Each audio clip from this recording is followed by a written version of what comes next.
دا ورو سوال کړی دی چې د پیغمبر صلی الله علیه وسلم تش بول چې وي تشې میچازي ایا دا پاکي دي او داسې ثابت دي چې له چا څکلي دي الجواب نو ډېر ورو به هم د بریلیانو نه څه اورېدلي چې هغوی دا قیسې میسې ډېرې کوي د پیغمبر صلی الله علیه وسلم تش بول واړه بول یا تشې میچازي د دې د سکو په باره کې دوه روایتونه دي چې دوو ښځو دا څکلي دي یو روایت د ام ایمن دی امام حاکم راوړی دی امام طبراني راوړی چې پیغمبر صلی الله علیه وسلم د شپې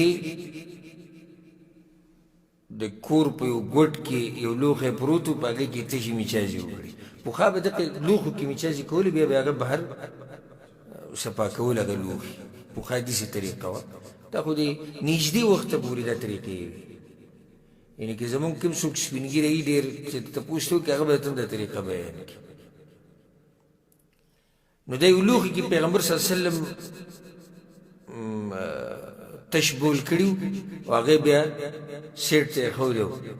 نو ام ایمن وایي چې زه د شپې راپاڅېدم او زه تږې وم نو دغه لوښي کې چې څه وغه ما وڅکله و ما ته پته نه وه سهار ما پیغمبر ته ووایي وایي سهار د پیغمبر صلی الله علیه وسلم ووایي چې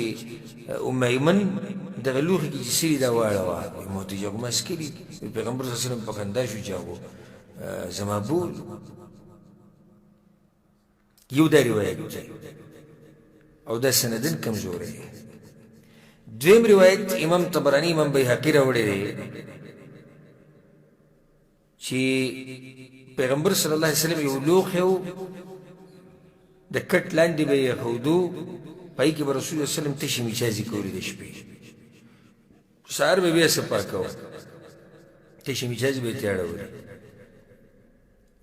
نو په دغې کې تشې میچازي کړې وي بیا راغی چې دغه لوښی لرې کې چې وکتو به یې کې دننه څه نه و نو هلته یو ښځه وه برکه د هغې نوم د ښځې نوم برکه و دې ښځې به د ام حبیبه خدمت کوه هغې د ځان سره راوستې وه د حبشې نه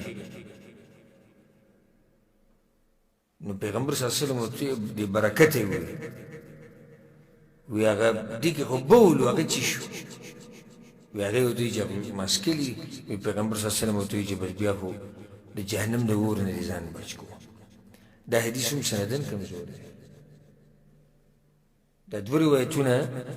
دې باره کې راغلي دي او دواړه روایتونه سندن کمزوري دي د پیغمبر صلی الله علیه وسلم بول تشې میچازي اصل په دې کې دا دی چې دا هم د باقي انسانانو په شان دي لکه دې لپاره څه استثنا نه ده ثابته چې دا پاک دي صحیح خبره ده اوس پته نه شي چې بعض خلک به څه فتوې لګي دا خو د خلکو کارونه دي خو موږ یو اصولي خبره کوو بنیادي دلایلو په رڼا کې پیغمبر صلی الله علیه وسلم استنجا کوله که نه کوله استنجا به یې کوله قضای حاجت نماز به لازم استنجا کوله بل دا ثابت هم نه شوي چې دا میچازي څکلي دي هغه دوه حدیثونه دي دواړه څه دي کمزوري ښه که ثابت هم شي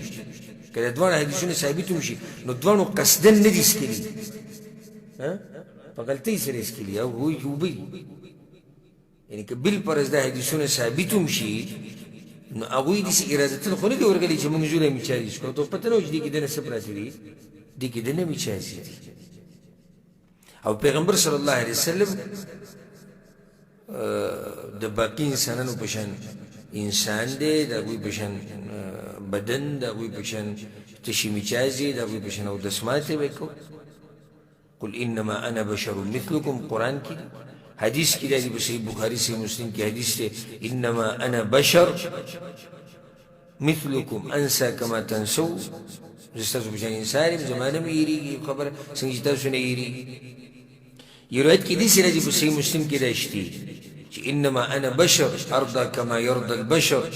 واغضب كما يغضب البشر زم ستاسو په شان انسان یم څنګه چې تاسو کې یو سړی غوسه کېږي دغه زم غوسه کېږم تاسو کې یو سړی راضي کېږي دغه شان زم راضي کېږم ها اوس استثنایي حالات راشي یو نص راشي چې وایي کېدای چې دا خبره د پیغمبر دپاره خاص بیا صحیح ده لکه اوس صحیح بخاري صحیح مسلم کې حدیث دی پیغمبر صلی الله علیه وسلم څه وایي عایشې ته یا عایشه ان عینی تنامان ولا ینام قلبی زما سترګې ویده کېږي خو زما زړه نه ویده کېږي صحیح شو دا د پیغمبر دپاره دا خبره خاص ثابته شو یا لکه حدیث کې چې راځي په صحیح بخاري صحیح مسلم کې حدیث دی انس بن مالک پیغمبر صلی الله علیه وسلم څه وایي موږ بیان کړی مې څو پیرې اقیموا الصفوف فانی اراکم خلف ظهري دا صفونه برابر کړئ ځکه چې زه ستاسو د شانه ینم نو اوس موږ داسې کولی شو چې دا د پیغمبر دپاره څه شو د پیغمبر صلی الله علیه وسلم دپاره خاص شو داسې قسمه حالاتو کې نور عام چې کومې مسلې هغه د پیغمبر صلی الله علیه وسلم